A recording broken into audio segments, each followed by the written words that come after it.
Her motorcycle roared through the rain, chrome slicing through the misty night like a blade. Every eye in the roadside bar turned when she pulled up, helmet glinting, boots splashing puddles, black leather hugging curves of confidence and danger. No one knew her name, but the whispers started instantly. That's the lady biker billionaire, the one who owns half the tech world. And yet, when she walked inside, it wasn't the money or mystery that froze the room.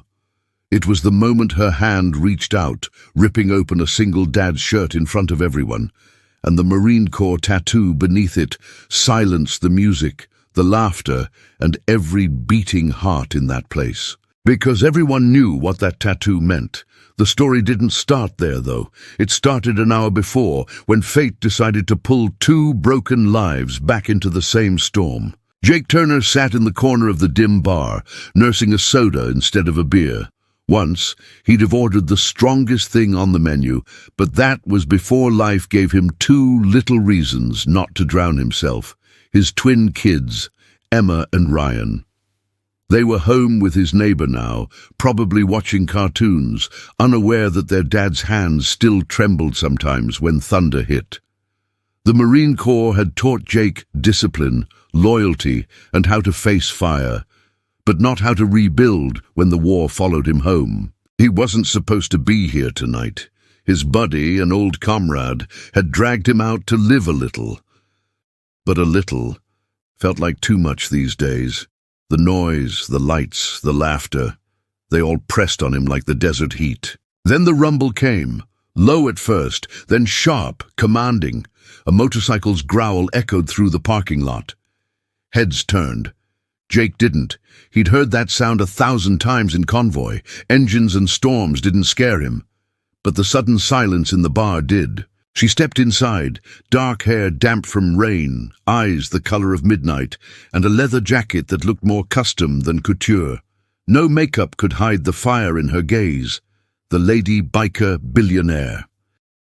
Everyone whispered her name like a myth, Ava Monroe. She didn't look at anyone until her eyes found Jake. Something in him shifted, like a locked door clicking open for the first time in years. She walked straight toward him. No hesitation, no smile. The crowd parted like waves before her boots. "You were in Fallujah," she said quietly, her voice cutting through the room's buzz. Jake frowned, thrown off. "Yeah. How'd you know that?" She didn't answer. Instead, she reached for his shoulder. Before he could react, she grabbed the collar of his flannel shirt and tore it open. The cotton ripped cleanly down the middle. The entire bar gasped. And there it was, the black ink eagle globe and anchor of the U.S. Marine Corps, a tattoo earned in fire and blood. Her eyes widened, not with shock, but with recognition. She stepped back, her breath trembling. The bartender froze, hands midair with a glass. Someone killed the jukebox. "Where did you get that?" she whispered. Jake stared at her. "Same place as any Marine. Why?" She looked like she'd seen a ghost. "Because my brother had that same tattoo, and he died saving someone with that same insignia." The silence that followed was heavier than rain. Jake's heartbeat thundered in his chest. "What was his name?" "Ethan Monroe." Jake's stomach dropped. The name hit him like a flashbang. His vision blurred as a memory crashed through. The ambush, the explosion, the voice on the radio screaming, "Go, go, I'll hold them off." He had never seen the man's face again, but he'd carried his dog tags home. Ava saw the truth in his eyes before he could say it. Her breath caught. "It was you," she whispered. "You were the one he saved." He swallowed hard.